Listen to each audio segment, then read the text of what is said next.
자, 전 시간에 이어서 이번 시간에는 부동산 정책론 공부하겠습니다. 자, 전 시간에 간단히 얘기한 것처럼 부동산 학계론 통틀어서 가장 중요한 내용이 수요와 공급 이론 첫 번째, 자, 두 번째는요 부동산 정책론, 자, 세 번째는요 부동산 투자, 자, 네 번째는요 부동산 금융, 자, 마지막으로 이 감정평가. 요 네 가지 파트가, 다섯 가지 파트가 가장 중요한 내용입니다.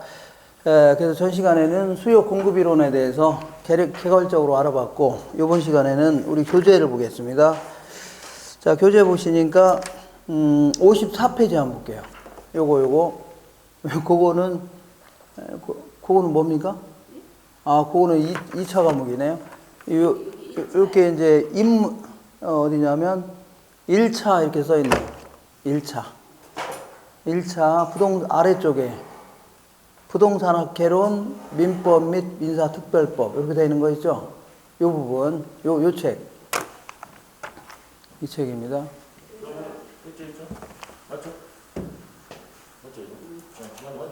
네. 이거 맨 아래 여기에 1차라고 되어 있는 거.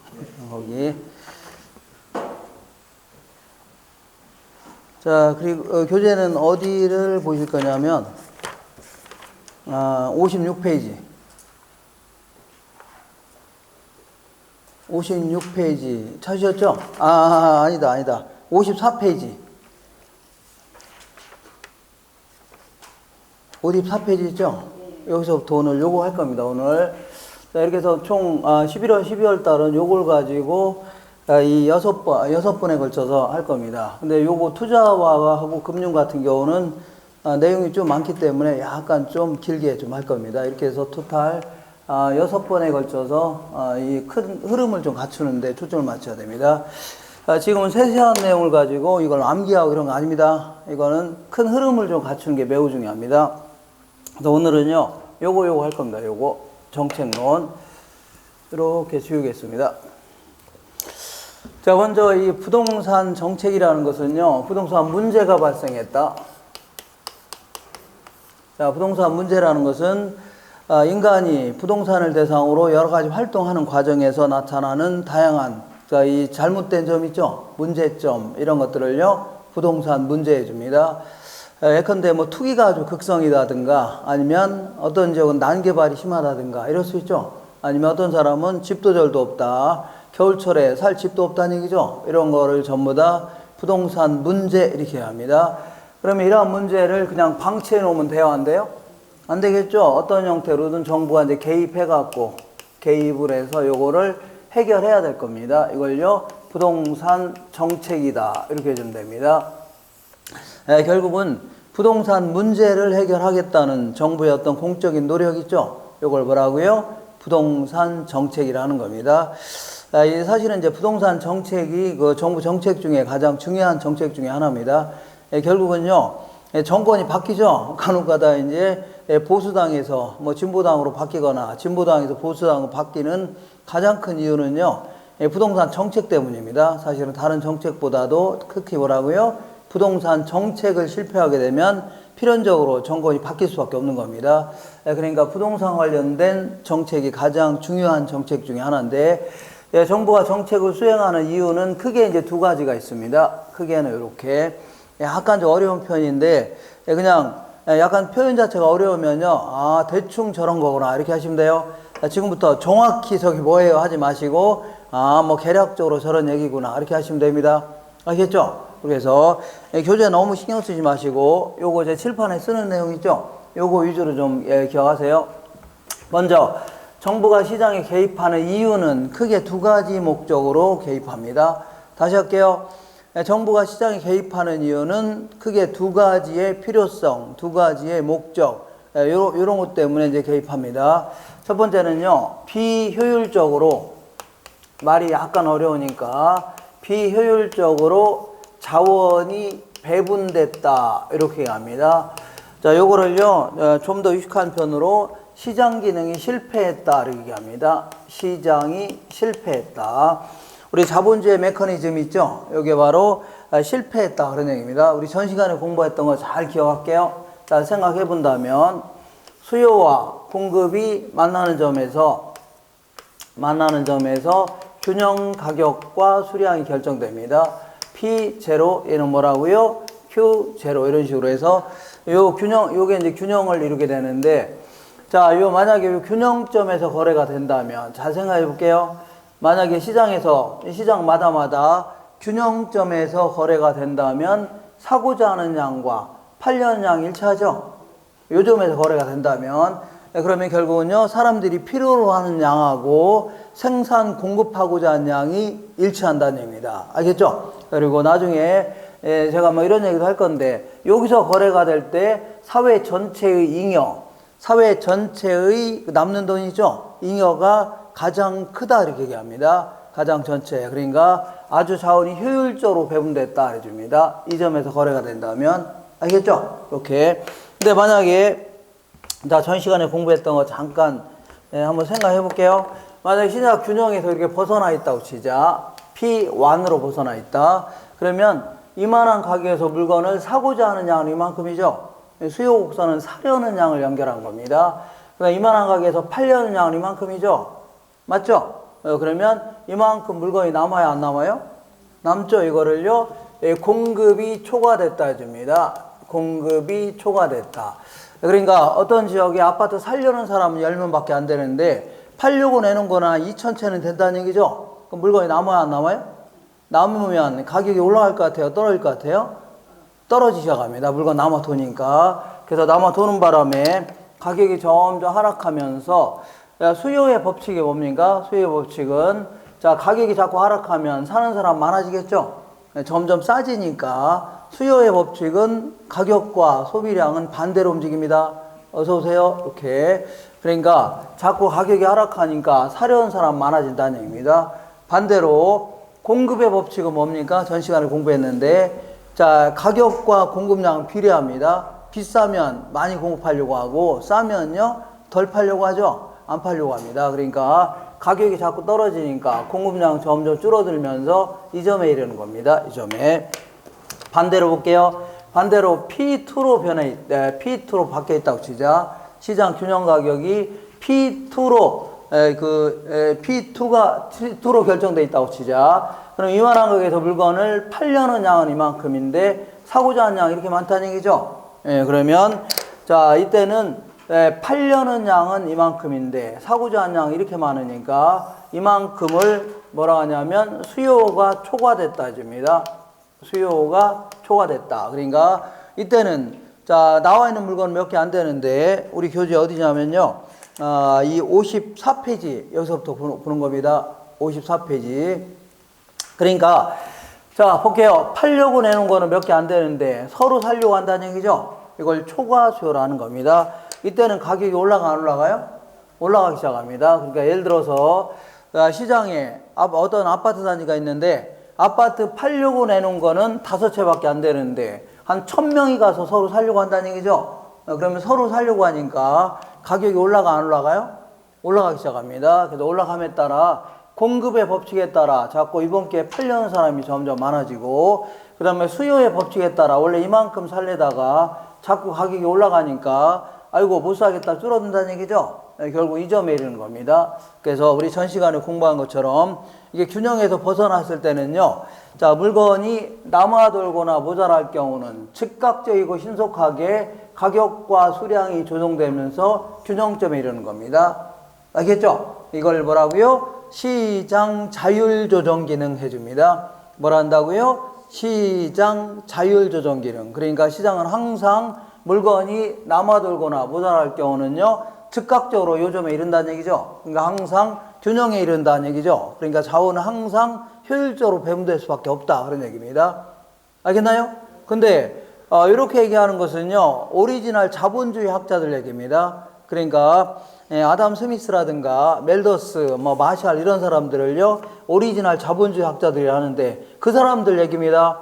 근데 현실적으로는 이 균형점에 이르지 못하고 때로는 물건이 남아돌거나 모자란 상태가 지속되면서 누군가는 엄청난 이익을 챙길 수가 있는 겁니다. 알겠죠? 다시 할게요. 이렇게 균형에서 벗어나 있는 거는 잠깐이다. 곧바로 균형에 이른다. 이렇게 얘기한 거는요. 오리지널 자본주의 학자들 있죠. 예, 이런 사람들의 얘기고 현실적으로는 그렇지 않다는 얘기죠. 현실적으로는요. 물건이 남아돌거나 모자란 상태가 지속된다는 얘기죠. 그러면서 누군가는 엄청난 이익을 챙길 수 있습니다. 그러면 누구가 이익을 챙긴다면 반드시 누군가는 손해보게 될 수밖에 없는 겁니다. 예를 들어서 어떤 시장이 독점 시장이라고 치자. 자, 독점 시장에서는요, 조금 이따 하겠지만, 자, 사회적으로 필요로 한 양보다 훨씬 독점은 뭐냐면 공급자가 한 명의 시장을 얘기합니다. 이런 시장일 경우는요, 사회적으로 필요로 한 양보다 훨씬 적게 생산합니다. 그러면서 누군가는 누군가가 누구예요? 독점자는 무지막지한 이익을 챙깁니다. 그럼 누가 손해봐요? 우리 같은 소비자가 손해보는 겁니다. 이게 좀 이따 할 건데, 이런 식으로 이 구조적으로 뭐 독점 시장이라든가 인위적으로 가격이 올라가면 공급량을 늘리고 싶죠. 근데 정부에서 못 팔게 한다든가 아파트 못 짓게 할 수 있죠. 그러면 이렇게 모자란 상태가 계속 지속될 수가 있다는 얘기입니다. 알겠죠? 이걸요 비효율적으로 자원이 배분됐다. 아니면 이렇게 시장 기능의 메커니즘이 균형점에 이르지 못하고 실패했다는 얘기죠. 이거 뭐라고요? 시장이 실패했다집니다. 알겠죠? 말이 좀 어려우니까 시장 이렇게만 생각하시면 돼요. 우리 전 시간에 공부한 것처럼 균형점에 이르지 못하고 물건이 남아돌거나 모자란다는 얘기죠. 거기까지는 문제가 없는 듯한데 문제는 누군가가 엄청난 이익을 챙깁니다. 그러면 반드시 누군가 손해보게 되어 있습니다. 알겠죠? 이런 거 뭐라고요? 비효율적으로 자원이 배분됐다. 그리고 이렇게 물건이 이렇게 남아돌게 되면 그 나라가 적정한 성장을 할 수 있어 없어요? 없는 거죠. 그러니까 이제 적정한 성장도 유도하겠다는 얘기입니다. 그래서 자원 배분의 효율성을 높이고, 자, 자원의 배분의 효율성을 높이고, 자, 그 나라가 적정한 성장을 유도하도록 계속 유도하겠다는 얘기입니다. 알겠죠? 그래서 이렇게 해서 개입하는 거를요, 뭐라고 하냐면 경제적 기능이다 해줍니다. 경제적 기능. 이렇게 다시 할게요. 자, 시장의 메커니즘이, 자본주의 메커니즘이 가격기구가 균형점에 이르지 못하고 물건이 남아 돈다는 얘기죠. 아니면 모자란다. 이런 상태가 지속되는 경우를 뭐라고요? 시장의 메커니즘이 실패했다. 이럴 경우는 누군가는 이렇게 남아돌거나 모자랄 경우는 누군가가 반드시 큰 이익을 볼 수 있는 겁니다. 그럼 누군가는 반드시 손해보게 되어 있습니다. 알겠죠? 네, 그리고 이렇게 물건이 때로는 시장에 남아돌고 그러면 낭비가 나타날 수밖에 없죠. 그러다 보니까 그 나라가 적정한 성장을 할 수 있어 없어요? 없다는 얘기죠. 이런 걸 해결하려고 개입하는 걸 뭐라고요? 경제적 기능이다. 이렇게 얘기합니다. 자, 그래서 이 시장이 실패된 경우는 어떤 경우가 있나 볼게요. 독점이라든가 과점 시장이 존재하거나, 독점은요, 공급자가 한 명의 시장, 이런 시장을 뭐라고요? 독점 시장. 과점 시장은요, 공급자가 몇 명 있죠? 몇 명이 시장을 지배하는 시장을요, 과점 시장해 줍니다. 이런 거라든가, 아니면 규모의 경제가 존재한다든가, 규모의 경제. 자, 그 다음에, 외부 효과가 존재한다든가, 외부 효과가 존재한다든가, 아니면, 자, 이 공공재라는 게 있다든가, 좀 이따 이런 거 할 겁니다. 공공재가 존재하거나, 아니면은요, 정보의 비대칭, 이런 게 있다면 필연적으로 시장은 실패할 수밖에 없는 겁니다. 알겠죠? 그래서 이런 걸 해결하려고 정부가 개입하는 거를 뭐라고요? 경제적 기능해집니다. 무슨 기능이라고요? 경제적 기능. 자, 두 번째는요, 아무리 자원이 효율적으로 배분됐다 하더라도 불공평한 소득 분배가 있다. 불공평한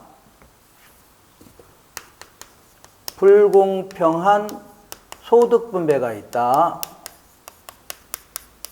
자, 그래서 불공평한 소득 분배라는 것은 누구는 무지하게 잘 살고 누구는 무지하게 못 산다는 얘기죠. 아니, 자본주의 경제에서는 당연히 열심히 일하는 사람들은 큰 돈을 벌어가는 거고 게으르고 나태한 자들은요, 적은 돈을 가져가야 되죠. 근데 뭐 이런 얘기가 나오냐? 누구는 무진장 잘 살고 누구는 무진장 못 사냐? 당연한 거 아닙니까? 열심히 일하는 사람들 큰 돈을 벌어가는 거고. 근데 자, 우리 자, 우리 잘 보시면, 우리 주변에 보면, 자, 이 불로소득 같은 거 있죠? 예컨대, 땅 같은 거 잔뜩 갖고 있으면, 가만히 있어도 임대료 같은 게 막 들어와 안 들어와요? 들어오죠? 삼성전자 주식을 잔뜩 갖고 있다는 이유로, 그냥 가만히 있어도 막 배당 같은 게 들어와 안 들어와요?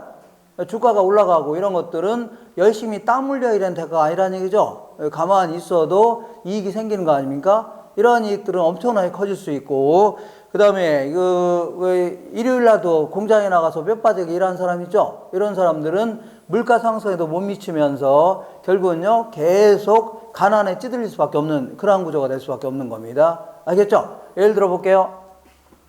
자, 예를 들어서 갑이라는 사람과 을이라는 사람이 있는데, 갑이라는 사람은 아버지가 막 돈이 무지하게 많은 사람입니다. 무지하게 많고 땅도 무지하게 많이 갖고 있는 그러한 어떤 돈 많은 사람인데, 아들한테 얘따 3억 용돈 써라 하는 거 아닙니까? 3억 용돈은 딱 주면서 3억도 이것도 부족하냐면서 1억 더 줄까 하는 거 아닙니까? 그죠? 이런 사람들. 그래서 3억을 딱 받아서 이 아들이 어디 개발이 예상된 지역에 땅을 구입했더니 1년 만에 이 배로 뛰어서 6억이 됐다는 어땠다나 이런. 자, 그러면서 자, 어떤 또 개발이 예상된 지역에 땅을 구입했더니 6개월 만에 배로 떴다는 얘기죠. 그래서 12억이 됐네요. 이런 식으로 이런 사람들은요, 이 땅을 갖고 있다는 이유로 도시 인근에 땅을 구입하게 되면 도시 인근에 있는 땅 있죠. 얘네들은 이 결국은 땅의 가격이 계속 올라갈 수밖에 없는 겁니다. 자, 우리 잘 보면 도시 인근 땅들은요, 산업이 발달할수록 토지 수요는 증가할 수밖에 없거든요. 그리고 도시로 자꾸 인구가 몰려 안 몰려?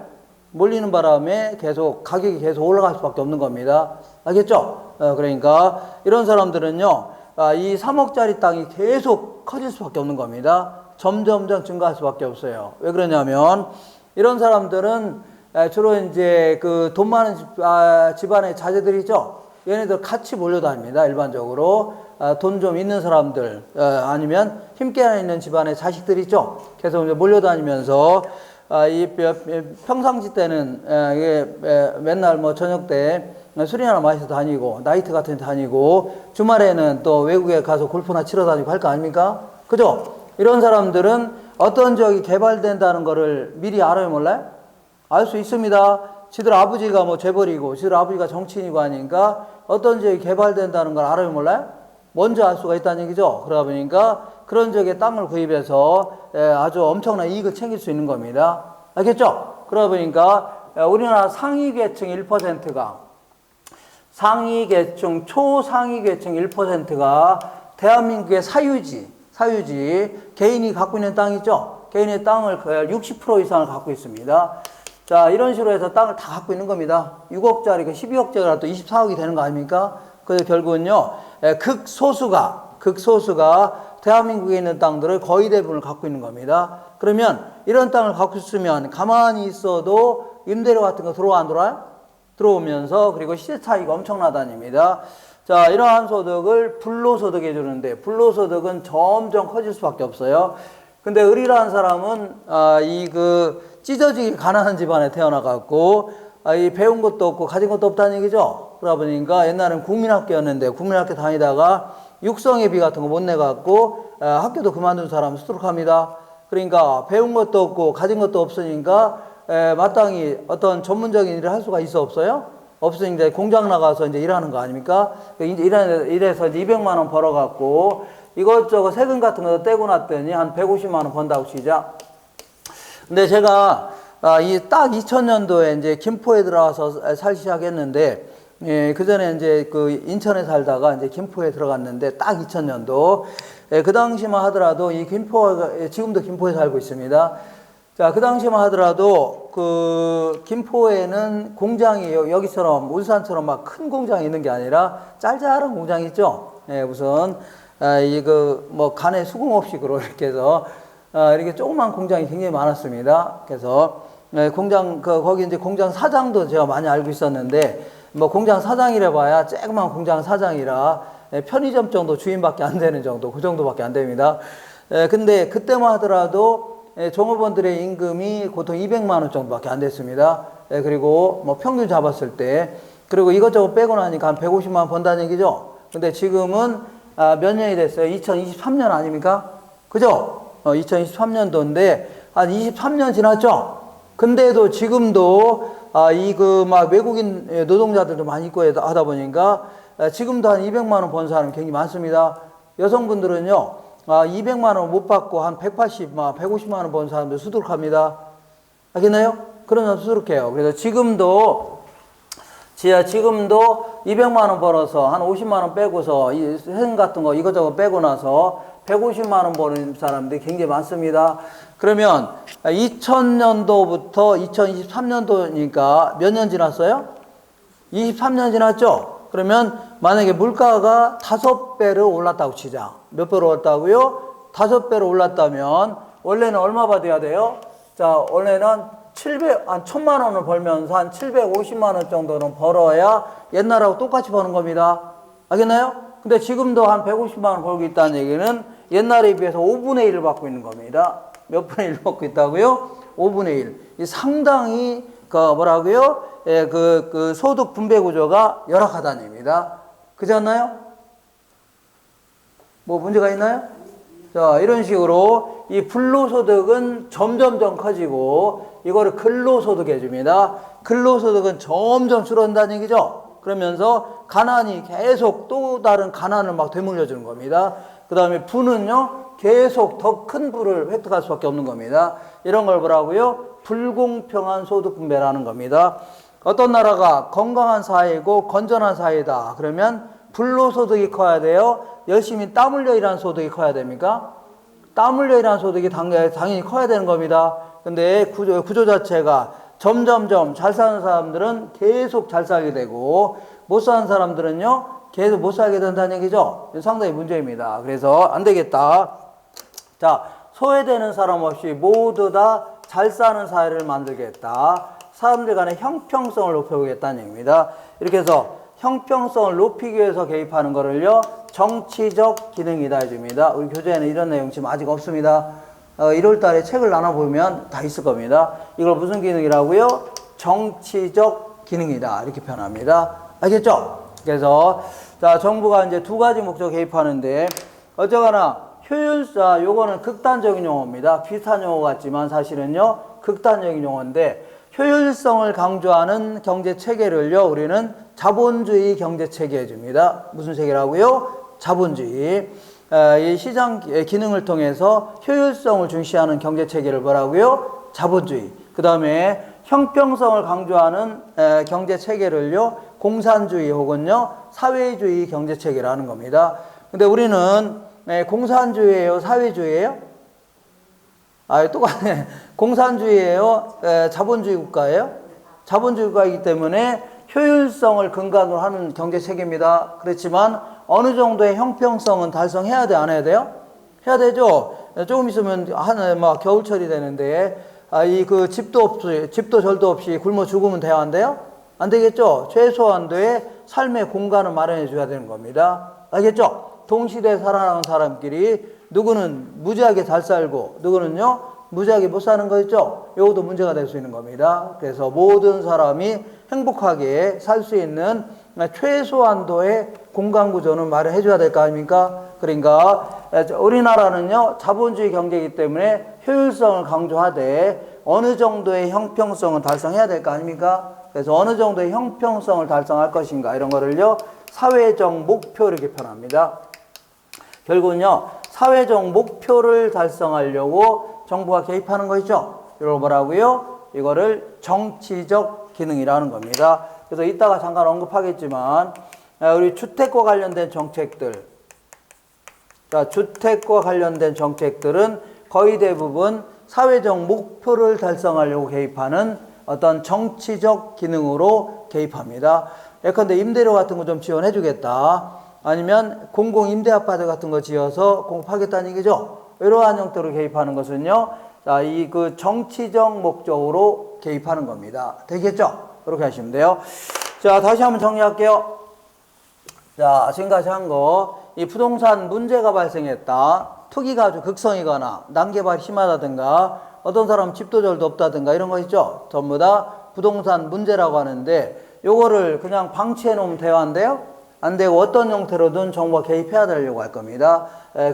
그래서 부동산 문제를 해결하겠다는 정부의 공적인 노력을 뭐라고요? 부동산 정책인데, 부동산 정책은 크게 이제 두 가지 목적으로 개입합니다. 첫 번째는요, 비효율적으로 자원이 배분됐다. 이거를요, 시장의 메커니즘이 실패했다는 얘기죠. 그러니까 시장 기능이 균형점에 이르지 못하고 때로는 남아돌거나 모자란다는 얘기죠. 여기까지 문제가 없는 듯한데, 이렇게 남아돌거나 모자랄 경우는 누군가는 무지막지한 이익을 챙겨갑니다. 그럼 반드시 누가 손해본다는 얘기죠. 이걸요, 시장의 메커니즘이 기능이 실패했다집니다. 여기에는요, 크게 한 5가지 정도, 독점 과점이라든가 규모의 경제가 발생하거나 외부 효과가 있다든가 공공재가 있다든가 정부의 비대칭이죠. 요거 간단히 물어볼 때 이런 것도 물어봅니다. 이걸요, 독규 외공비다.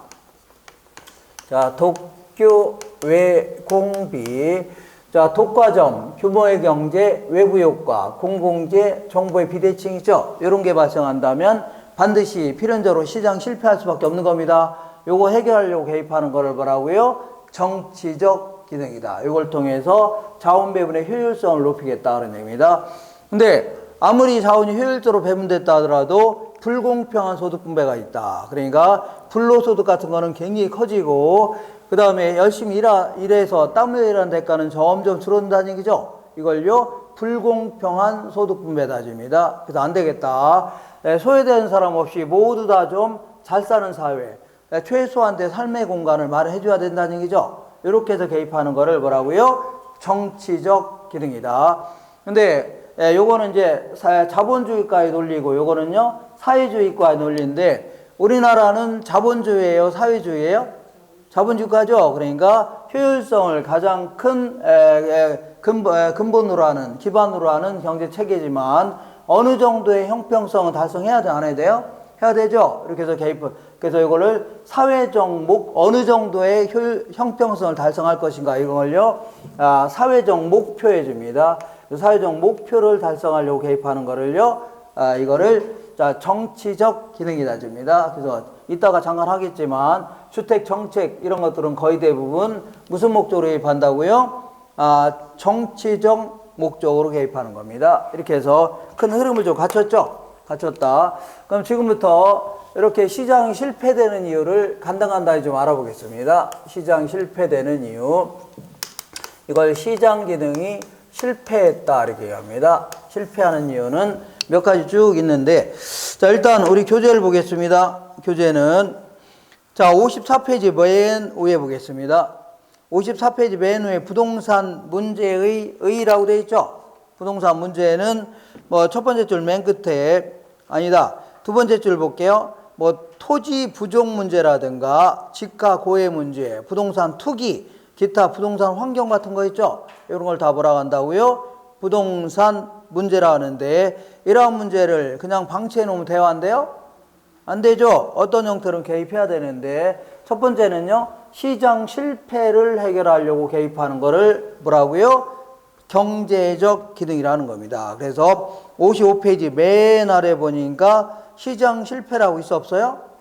있죠. 시장 실패는요, 시장 실패의 의의는 첫 번째 줄 맨 끝에, 그러니까 55페이지 아래에서 세 번째 줄에, 즉 있어요? 찾았죠? 맨 끝에 즉, 시장의 가격 기구가 자동 조절 기능이 원활하지 못하여 그 줄 맨 끝에 자원 배분이 적정하지 못하여 불균형 상태에 있는 거 있죠? 요걸요, 시장 실패했다. 그러니까 아까 얘기한 대로 자본주의 메커니즘이 균형점에 이르지 못하고 남아 돌거나 모자란다는 얘기죠. 그런 상태가 지속되는 경우를 뭐라고요? 시장이 실패했다집니다. 한 장 넘겨볼게요.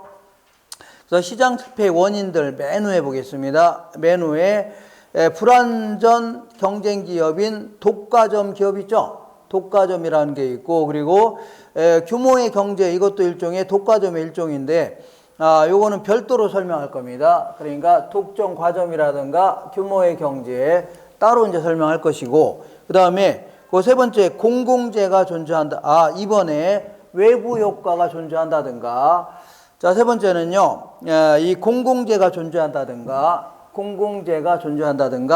그 다음에 네 번째, 정보의 비대칭, 정보의 뭐라고요? 비대칭, 이런 게 있다면 필연적으로 어떻게 하고요? 시장이 실패할 수밖에 없는 겁니다. 알겠죠? 지금부터 시장 실패와 관련된 얘기를 쭉 한번 살펴보겠습니다. 자, 요 지워되죠? 자, 지금부터, 자, 요런 것들은 나중에 하기로 하고, 이제 시장 실패와 관련된 얘기들을 좀 살펴보겠습니다.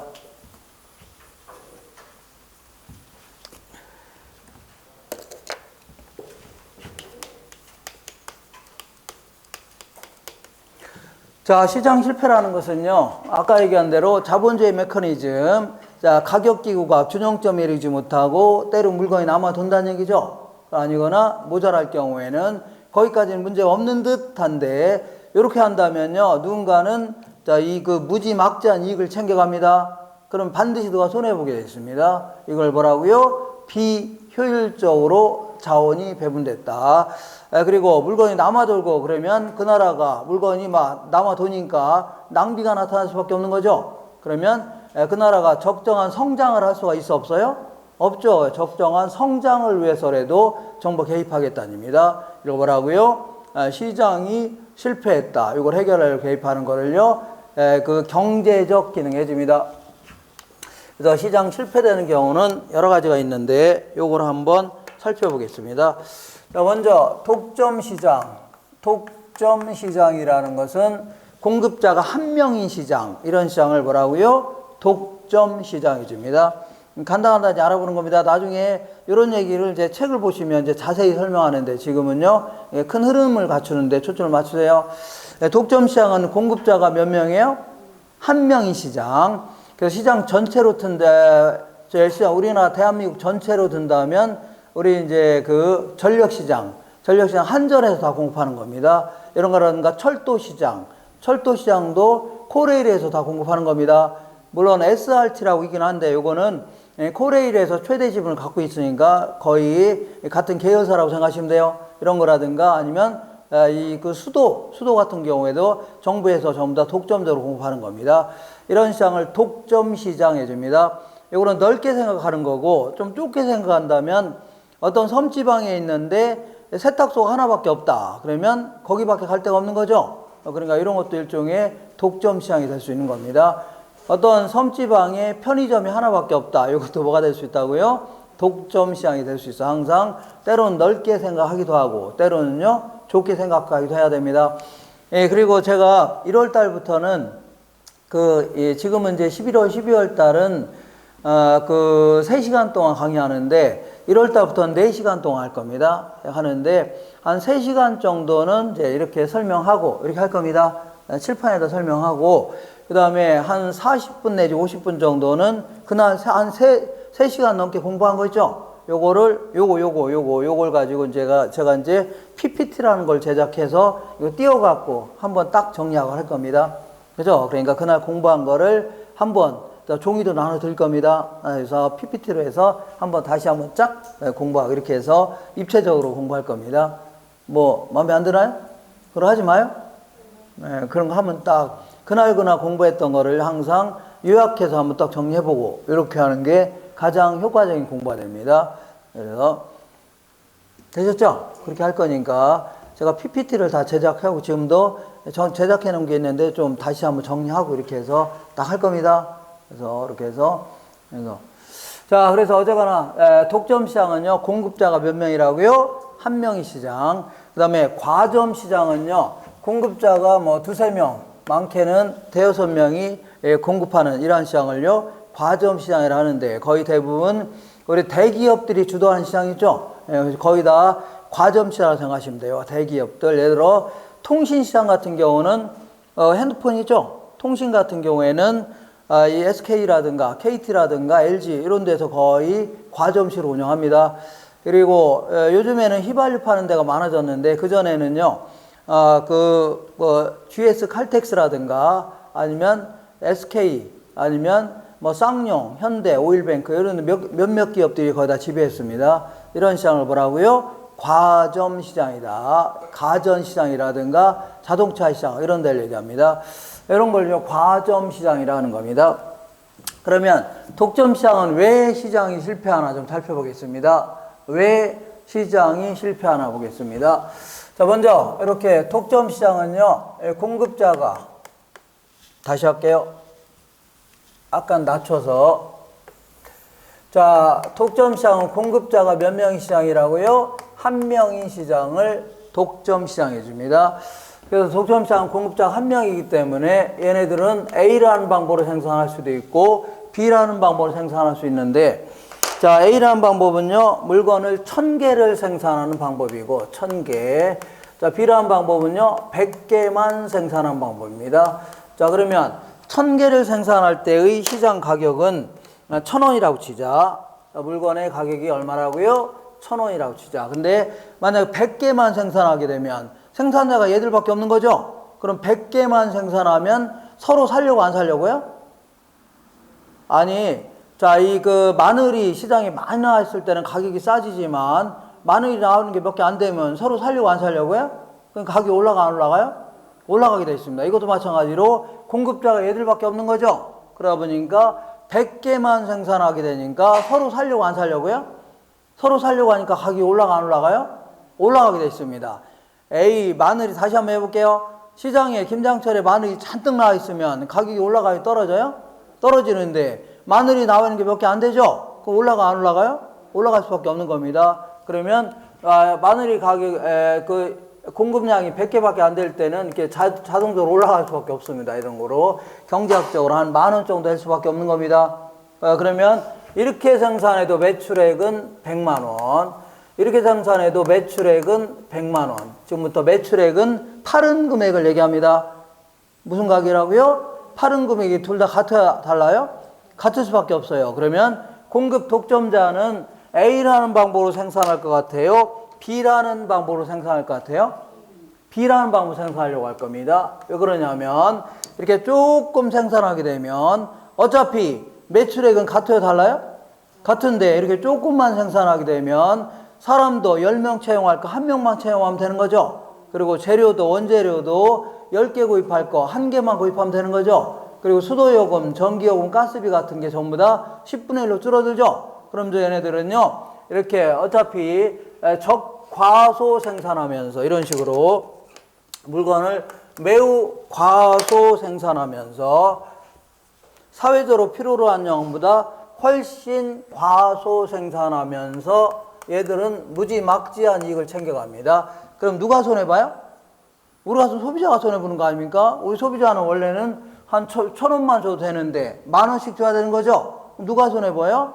소비자가 손해볼 수밖에 없는 겁니다. 이런 식으로 해서 사회적으로 필요로 한 양보다 훨씬 적게 생산하면서 얘들은 무지막지한 이익을 챙긴다는 얘기죠. 그럼 누가 손해봐요? 우리 한 소비자가 손해보는 대표적인 시장 실패입니다. 알겠죠? 독과점 시장. 그리고 얘네들은요 공장은 무지하게 크게 지어놓고 이렇게 생산은 조금밖에 안 하려고 하죠. 그러다 보니까 이렇게 유유 설비가 존재하면서 유휴 설비가 존재한다. 그러니까 그 공장이 놀고 있는 게 무지하게 많다는 얘기죠. 그러면서 이것도 일종의 시장 실패입니다. 시장이 성공하려면 놀고 있는 시설이 있으면 대화인데요. 낭비가 나타날 수밖에 없는 거 아닙니까? 그러니까 유유 설비가 존재하면서 이것도 마찬가지로 시장 실패를 가져올 수밖에 없는 겁니다. 되겠죠? 그렇게 해서 대표적인 시장 실패가 무슨 거라고요? 독점이라든가 과점 시장이 되는 겁니다. 독점이라 뭐라고요? 과점 시장. 자, 그 다음에 두 번째는요 규모의 경제에 대해서 알아볼게요. 물론 넓은 의미에서는 규모의 경제도 다 독과점에 들어가지만 여기는 별도로 따로 한번 설명해 볼게요. 규모의 경제에 대해서 알아보겠습니다. 자, 규모의 경제는 왜 시장 실패가 나타나 보겠습니다. 자, 규모의 경제라는 게 뭐냐면 규모가 점점 커짐에 따라 자, 장기 생산 비용, 장기 평균 생산 비용, 단위당 생산 비용이 점점 줄어드는 효과, 이런 효과를요 규모의 경제다. 자, 다시 해볼게요. 규모가 점점 커짐에 따라 비용이 절감된다는 얘기죠. 단위당 비용이 절감된다는 얘기는 들어간 비용이 줄어드니까 이익은 커진다는 얘기입니다. 비용이 줄어드니까 뭐는 커져요? 이익은 커진다는 얘기입니다. 그러면 한마디로 얘기한다면 덩치가 클수록 이익은 커질 수 있다 그런 얘기입니다. 이걸요 규모의 경제주입니다. 다시 해볼게요. 규모가 덩치가 커질수록 이익은 커질 수 있다는 얘기죠. 이걸요 규모의 경제주입니다. 그러면 왜 시장 실패가 나타나 볼게요. 자, 우리가 이제 어떤 물건을 편의점 같은 경우라든가 동네 마트 같은 경우에는 물건을 조금밖에 구입하지 않죠. 그러면서 소량 구입해서 소량 판매합니다. 그죠? 근데 자, 우리 대형 마트인 이마트 같은 거요. 이마트 있어 없어요? 여기 롯데마트 있죠? 이런 대형 마트 같은 경우에는 물건을 소량 구입해요? 대량 구입해요? 대량 구입합니다. 무지막지하게 대량 구입하게 되면 싸게 구입할 것 같아요? 비싸게 구입할 것 같아요? 단위당? 싸게 구입합니다. 그러니까 예를 들어 볼게요. 내가 지나가다가 수박을 한 통 구입할 때는 10,000원인데 내가 여기는 아저씨한테 그런 겁니다. 여기 있는 거 다 주세요. 7,000원씩에. 그러면 아저씨도 팔 수 있어 없어요? 있죠? 이런 걸 규모의 경제라는 겁니다. 규모가 점점 커지면 자, 이 비용이 절감될 수 있다는 얘기죠. 이거 뭐라고요? 규모의 경제다. 그러면 규모의 경제가 발생하면 어떤 효과가 나타나 볼게요. 내가 집에 가다가 그러니까 다시 할게요. 우리 소형 조그만 마트 같은 경우는 소량 구입해서 소량 판매하죠. 그러니까 좀 비싸게 구입해서 비싸게 팔 수밖에 없는데 대형 마트 같은 경우에는 대량으로 구입해서 대량으로 판매하죠. 그러니까 대량으로 구입할 때는 자, 단위당 비싸게 구입해서 싸게 구입해요? 싸게 구입한다는 얘기죠. 그죠? 그러면서 그 지역을 지배하는 구조가 될 수밖에 없는 겁니다. 우리가 수업 끝나고 집에 가다가 내가 갖고 있는 가방에다가 물건을 몇 개 정도 살 정도로 사려고 한다. 그러면 그 조그만 마트 갑니다. 동네 마트. 근데 만약에 바구니 정도로 들을 정도로 물건을 구입하려고 한다. 그러면 거의 대부분 어디로 가요? 대형 마트로 갑니다. 하물며 내가 카트에다가 들어갈 정도로 물건을 무지하게 많이 구입하려고 한다. 그러면 100% 거의 100% 어디로 가요? 대형 마트로 가겠습니다. 알겠나요? 그러니까 결국은요 대형 마트가 시장을 지배하는 구조가 될 수밖에 없어요. 그러면 조그만 마트는요 그냥 물건 몇 개 파는 들러리입니다. 들러리. 실질적으로 그 지역을 지배하는 게 뭐라고요? 대형 마트가 지배하는 구조가 됩니다. 알겠죠? 그러니까 규모가 커지면 비용이 절감되면서 결국은요 규모가 큰 집단 자체가 그 지역을 지배하는 그 자연 독점 체계가 됩니다. 무슨 체계라고요? 자연스럽게 독점자가 될 수밖에 없어요. 이걸요 자연 독점이다 줍니다. 그러니까 공급자는 무지하게 많은데 결국은요 이 덩치가 규모가 그 지역을 지배하는 구조입니다. 그러면 독점자하고 똑같은 효과가 나타납니다. 알겠죠? 이거 뭐라고요? 이것도 일종의 다 시장 실패를 가져오는 겁니다. 독점하고 똑같은 형태가 나타나기 때문에. 되셨죠? 이렇게 지금 뭐 하는 겁니까?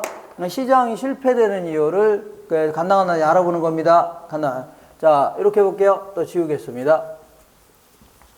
자, 이번에는 지금 시장 실패와 관련돼서 외부 효과에 대해서 알아보겠습니다. 자, 외부 효과는요, 이 부동산 관련돼서 중요성이 있기 때문에 외부 효과는요, 간단히 일단 써본 다음에 정의 외부 효과라든가 정의 외부 효과 아니면요 부의 외부 효과 이런 게 발생하면서 물건이 남아돌거나 모자라면서 필연적으로 누군가는 엄청난 이익을 챙길 수 있습니다. 누구는 크게 손해볼 수 있다는 얘기죠. 요거는 부동산 관련돼서 중요성이 매우 높기 때문에 크게 관련되기 때문에 별도로 설명할 겁니다. 별도로. 그 다음 이제 공공재에 대해서 알아볼게요. 자, 공공재라는 것은요, 공공이 만든 재화, 항상 공공하면 정부나 지자체, 토지주택공사라든가 각종 공사 있죠? 이걸 공공해줍니다. 공공이 만든 재화라고 해서 공공재가 아닙니다. 이 공공재는요, 우리 도로라든가 아니면 공원이라든가 교량 같은 거 볼게요. 교량 등등등 이런 것들. 자, 이런 것들은요, 이런 것들은 이용할 때 어떤 특성이냐면 비경합성이라는 특성이 있습니다. 자, 함께 이용한다 하더라도 누구는 이용하고 누구는 이용 못하고 해서 하지 않는다는 얘기죠. 내가 도로를 걷고 있는데 A라는 사람이 걷고 있는데 B는 못 걷고 하는 건 아니죠. 사과가 하나 있다면 A가 먹고 있으면 B는 못 먹는 거고 그 사과가. 근데 이거는 도로라든가 교량 같은 거는 A라는 사람이 이용하고 있는데 B도 이용할 수 있어 없어요? 있죠. 다 함께 이용하더라도 누구는 이용 못하고 이런 게 없다는 얘기입니다. 이걸요 굳이 이걸 이용하면서 싸울 필요가 있어 없어요? 없다. 이걸요 비경합성이 따집니다. 우리 어떤 사과가 하나가 있다. 이거는 A가 돈 주고 샀으면 B는 이거 못 먹는 거죠? 그죠? 이걸 경합성이 따집니다. 서로 자 이거 싸워서 이기는 사람이 먹을 수 있다는 얘기입니다. 싸워서 이긴다는 얘기는 결국은요 돈 많이 치를 수 있는 사람 있죠? 그런 사람이 이제 구입할 수 있는데 우리 도로는 그게 아니죠? 도로는 A가 이용한다 하더라도 B도 같이 이용할 수 있는 거죠? C도 같이 이용할 수 있는 거 아닙니까? 이런 걸요 굳이 이용하면서 싸울 필요가 있어 없어요? 다 같이 이용할 수 있다는 얘기입니다. 이걸요 비경합성이 있다. 자, 두 번째는요 비배제성이라는 특성이 있습니다. 요거는 이 그 대가를 지불하지 않은 사람들을 소비에서 배제할 수가 없다 하는 얘기입니다. 이걸요 비배제성이 줍니다. 예컨대 우리 도로 같은 거는 정부에서 주로 까는데 정부에서 세금 갖다 까는 겁니다. 뭐 가지고 간다고요? 세금 갖다가 까는데 이제 어떤 사람이 아주 남루한 사람이 도로를 다 걷고 있길래 그 시청 직원이 가서 당신 주민등록증 등 내보라고 한 거죠. 그랬더니 돈을 세금을 안 낸 거 아닙니까? 지방세를. 너 안 되겠다. 너 도로 걸으면 안 돼. 대가 지불하지 않았으니까 도로 걸으면 안 된다. 한다고 안 걷나요? 세금 안 냈다고 도로 못 걷나요? 그죠? 걷지 말라고 하니까 매로 가면서 도망갈 수 있죠? 도망갈 때 날라 도망가요? 걸어 도망가요? 걸어 도망가는 거 아닙니까? 그러니까 대가를 지불하지 않은 사람들도 소비에서 배제할 수가 있어 없어요? 없다. 이걸요 비배제성해집니다. 그러다 보니까 이러한 특성 때문에 자, 이 무임승차의 문제가 발생합니다. 무슨 승차라고요? 무임승차라는 게 뭐냐면 대가도 지불하지 않고 어떤 시설을 이용하려고 하는 거를요 무임승차라는 겁니다. 그러니까 어떤 사람이 자기 필요에 의해서 공장이 좀 필요에 의해서 도로를 깔으려고 한다 치자. 들어오는 길이 트럭이 못 들어오니까 도로 깔 수 있어 없어요? 자기 돈으로 도로 깔 수 있죠.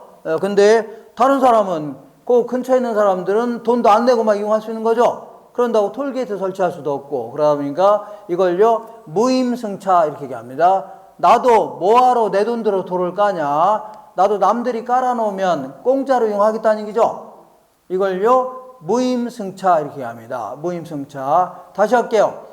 내가 뭐하러 내 돈 들어서 도로를 까냐. 나도 남들이 깔아놓으면 공짜로 하겠다는 얘기죠. 이걸 뭐라 한다고요? 무임승차 문제 때문에 항상 과소 생산될 수밖에 없습니다. 시장 기능에 맡기게 되면 어떻게 생산한다고요? 과소 생산되니까 정부가 직접 나서서 그러니까 무임승차 문제 때문에 내 돈 들어 도를 깔으려고 안 깔려고요? 안 깔려고 하니까 항상 시장에서는 과소 생산되면서 자, 이 그 무임승차 문제로 과소 생산되면서 시장은 실패할 수밖에 없는 겁니다. 알겠죠? 그렇게 하시면 돼요. 이번 마지막으로 정보의 비대칭 알아보겠습니다. 정보의 비대칭이다. 얘는 또 뭐냐면 어떤 사람은 정보를 알고 있고 어떤 사람은 모르고 있다는 얘기죠. 그러면 정보가 적은 자는 자, 적은 자는요 필연적으로 자신에게 손해가 되는 반드시 손해가 되는 비효율적 거래가 될 수밖에 없는 겁니다. 효율적인 거래가 될 수밖에 없다. 이걸요 정보의 비대칭해 줍니다. 예를 들어 볼게요. 정보가 적은 그러면 정보가 적은 자는 손해 본다는 얘기는 거꾸로 한다면 정보가 많이 갖고 있는 자는요 이득 볼 수 있다는 얘기죠. 이것도 하나의 시장 실패가 될 수 있는 겁니다. 예컨대 예를 들어 볼게요. 갑이라는 사람은 아파트 매도자입니다. 예를 들어 보는 겁니다. 그리고 요거는 아파트를 매수자 해줄게요. 을이라는 사람은 매도자는 팔려고 하는 자, 매수자는요 사고자 하는 자를 얘기하는 겁니다. 이 자는 뭐라고요? 팔려는 자, 이 자는요, 사고자 하는 자를 얘기하는데, 이 매도자는 자기 아파트가 이때 살아왔기 때문에 자기 아파트가 층간소음이 심한 거 알아요, 몰라요? 알 수 있는 거 아닙니까? 근데 자, 이 아파트를 팔을 때 어떻게 팔아요? 우리 아파트, 자, 층간소음이 너무 심합니다. 이렇게 팝니까?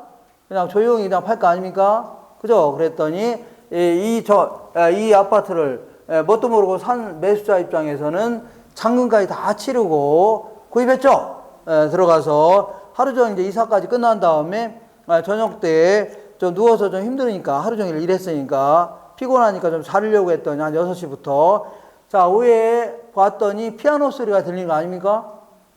그죠? 근데 이 피아노 소리가 그냥 잘 치는 사람이 어쩌다 한번 치는 게 아니라 알고 봤더니 피아노 학원 아닙니까? 그 아파트 안에서 뭐 학원도 운영하기도 하죠. 근데 이 꼬맹이들이 항상 와서 저녁 때마다 이제 피아노 치는 거 아닙니까? 저녁 때. 그죠? 근데 이 피아노도요, 아주 잘 치는 사람이 어쩌다 한번 아주 고급스럽게 피아노 친다 그러면 들을만 합니다. 어쩌다 한번. 근데 피아노 학원은 꼬맹이들 데려다가 젓가락 hin진곡 이런 거 치면서 동일한 리듬을 계속 반복해서 막 들려오는 거죠. 저녁 때마다. 그죠? 그러면 요거 이렇게 계속 들어봐요. 매일매일. 그럼 거의 무슨 충동이 일어나요?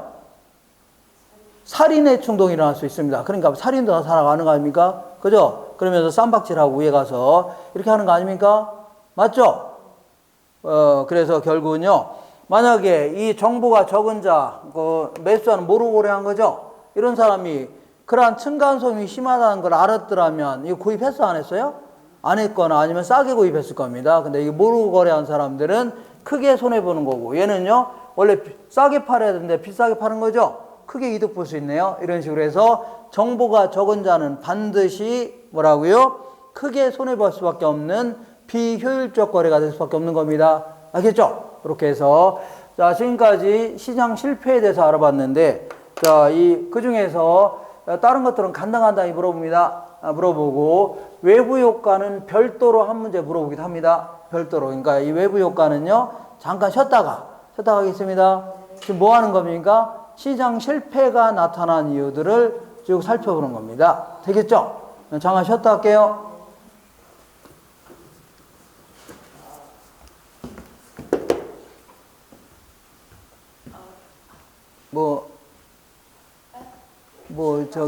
요구하는 겁니까?